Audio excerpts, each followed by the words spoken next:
নোটিশটাই তো বৈধ হয়নি। আপনি বৈধভাবে আগে নোটিশ দিতে বলেন। আপনারা মাননীয় সংসদ সদস্য, আপনারা বসেন দয়া করে। মাননীয় স্পিকার বসেন দয়া করে। আপনি বিরোধী দলীয় সদস্যদেরকে ফ্লোর দিবেন, অসুবিধা নাই, কিন্তু লেট মি স্পিক। আমরা যেন আগের কালচারে ফেরত না যাই। নোটিশটা দেয়া হয়েছে জরুরি জনগুরুত্বপূর্ণ বিষয়ে সাম্প্রতিক, সেটা আসবে 68 এবং সেখানে আপনি আলোচনা করার সুযোগ দিতে পারবেন আধা ঘন্টা যদি আপনি প্লিজড হন। আর এখানে 62তে যদি আপনি নোটিশটা অ্যাকসেপ্ট করেন তাহলে আপনি সময় দিতে পারবেন 2 ঘন্টা এবং 3 দিনের মধ্যে যদি আপনি সম্মত হন এবং বিরোধী দলের সদস্যের মধ্যে যদি 25 জন সেটা সমর্থন করে এবং সরকারি দলের সদস্যদের মধ্যে যদি কেউ আপত্তি না তুলে। এখন আমি আপত্তিও তুলছি না, অনাপত্তিও তুলছি না, কারণ সেজন্য আপনার অনুমতি লাগবে, আলোচনা হবে। নোটিশটাই তো বৈধ হয়নি। আপনি বৈধভাবে আগে নোটিশ দিতে বলেন, তারপরে আলোচনা হবে। কি আপনারা মাননীয় সংসদ সদস্য, আপনারা বসেন দয়া করে। মাননীয় স্পিকার বসেন দয়া করে। বসেন। মাননীয় স্বরাষ্ট্রমন্ত্রী, আপনার বক্তব্য শেষ করুন। আমি আপনার প্রোটেকশন চাচ্ছি। আপনি বিরোধী দলীয় সদস্যদেরকে ফ্লোর দিবেন, অসুবিধা নাই, কিন্তু লেট মি স্পিক। আমরা যেন আগের কালচারে ফেরত না যাই। আপনি যদি আমাকে সময় না দেন তাহলে আমি বসে যাব, এটাই বিধি। আর যদি আমি আপনার বক্তব্য কন্টিনিউ করেন মাননীয় মন্ত্রী। আমি তো ফর্মুলেট করতেছি মাননীয় স্পিকার, না যে বিধি তুলে নোটিশ দেন আপনি দেখেন। আপনার সামনে তো কিতাব আছে, রুলস আছে, পার্লামেন্টের অফিসার্সরা আছে, সবাইকে দেখেন। আপনি যদি এই বিধিতে 62তে এই নোটিশটা গ্রহণ করেন তাহলে আপনাকে সংশোধিত আকারে গ্রহণ করতে হবে, অথবা আপনাকে বলতে হবে মাননীয় বিরোধী দলীয় নেতা আপনি 62 রুলসে আবার একটা নোটিশ দেন, কারেকশন করে দেন।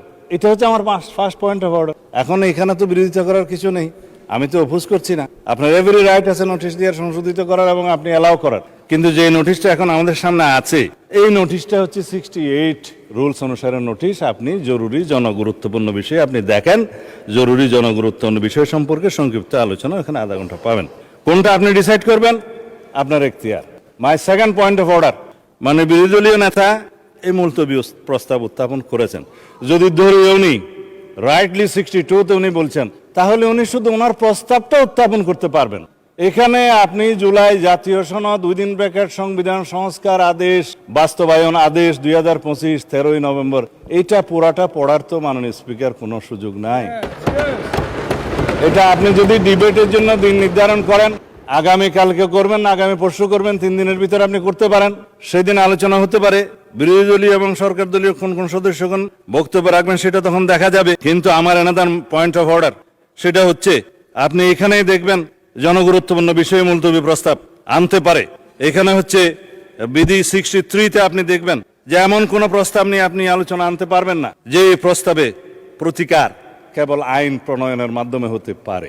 এখানে এটার প্রতিকার তো সংবিধান সংশোধন এবং আইন প্রণয়নের মাধ্যমেই হবে।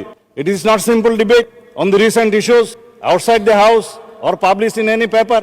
যে সমস্ত বিষয়ে আলোচনা হয়, সাধারণত দ্রব্যমূল্য বৃদ্ধি হয়েছে, আইন শৃঙ্খলা অবনতি হয়েছে, এই সমস্ত বিষয়ে কোনো ঘটনা নিয়ে মুলতবি প্রস্তাব সাধারণত হয়। It is the tradition of the parliament. হয় কি হয় না সেটা পরে, কিন্তু উত্থাপিত হয়। আমার জীবনে খুব কম দেখেছি আমি মুলতবি প্রস্তাব অ্যাকসেপ্ট হয়েছে বা উত্থাপিত হয়েছে বা আলোচিত হয়েছে বা বুটে গৃহীত হয়েছে। কিন্তু এটা তো আইন প্রণয়নের সাথে জড়িত। আপনি বিধি 63তে দেখেন যে বিধিটা 63তে বলা আছে যে বিষয়গুলো আইন প্রণয়নের মাধ্যমেই সমাধান হতে পারে, সেই সমস্ত কোনো বিষয় জরুরি গুরুত্বপূর্ণ বিষয় হিসেবে মুলতবি প্রস্তাবের জন্য আসতে পারে না। এখানে আমার ফেয়ার প্রপোজাল আছে। This is my third point of order. Fourth point of order, আমার প্রপোজাল আছে। আমরা সংবিধান সংশোধন করতে চাই, আমার বিরোধী দলীয় সদস্য কেউ কেউ সংস্কার করতে চান। পার্লামেন্টের ল্যাঙ্গুয়েজ হচ্ছে কনস্টিটিউশন হয় প্রণীত হবে অথবা রহিত হবে অথবা স্থগিত হবে অথবা সংশোধিত হবে। আমরা এখানে সোভারেন পার্লামেন্টে এখতিয়ার নিয়ে এসেছি, সোভারেন জনগণের। আমরা এনাক্টমেন্ট করতে পারবো, আইন প্রণয়ন করতে পারবো, এবং সংবিধানও একটি আইনের মাধ্যমে, বিলের মাধ্যমে এসে সংবিধান সংশোধন হবে।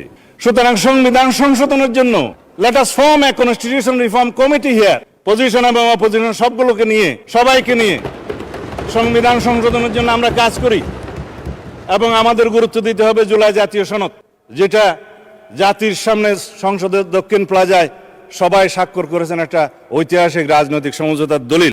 আমি এটার বিরোধিতা করছি না এই জন্য যে দলিলের মাধ্যমে সংবিধান পরিবর্তন হয়ে যায়নি, সংবিধানের কোনো বিধান পরিবর্তন হয়ে যায়নি। কোনো অর্ডিন্যান্সের মাধ্যমে সংবিধানের কোনো কিছু ডিলিট হয়ে যায়নি, সেটা জায়েজ আছে, কিন্তু প্রস্তাব করা যায়। এইটা হচ্ছে সেই প্রস্তাব জুলাই জাতীয় সনদ, যে পরবর্তী পার্লামেন্টে সংসদে সবাই রাজনৈতিক সমঝোতার দলিল হিসেবে এটা অনুযায়ী আমরা সংবিধান সংশোধন করব। এবং যে সমস্ত রাজনৈতিক দল ম্যানিফেস্টোতে অন্যান্য বিষয় উল্লেখ করেছে, সেই ম্যানিফেস্টো অনুযায়ী জনগণের ম্যান্ডেট পেয়েছে, আমরা 51% ম্যান্ডেট পেয়েছি। আমরা সেই মতো আমাদের ইশতেহারে উল্লেখিত অন্যান্য বিষয়গুলো যেগুলো সংবিধানকে টাচ করবে সেখানে এগুলো আনতে পারবো, এবং অন্যান্য বিষয়গুলো হয়তো আইন কানুন পাশ করে করা যাবে।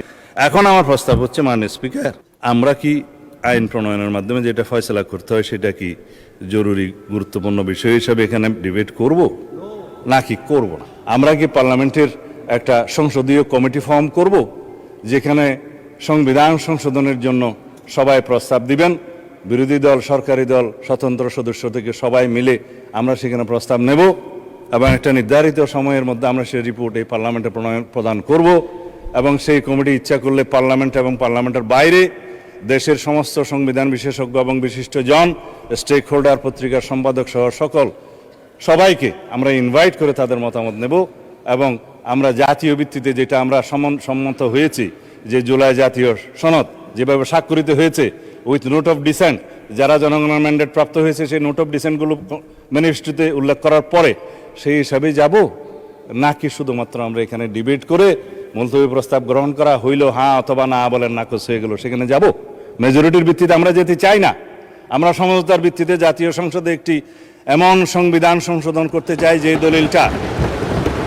দলিলটা আমরা জুলাইয়ের গণ অভ্যুত্থানের শহীদের আকাঙ্ক্ষাকে আমরা ধারণ করতে পারি।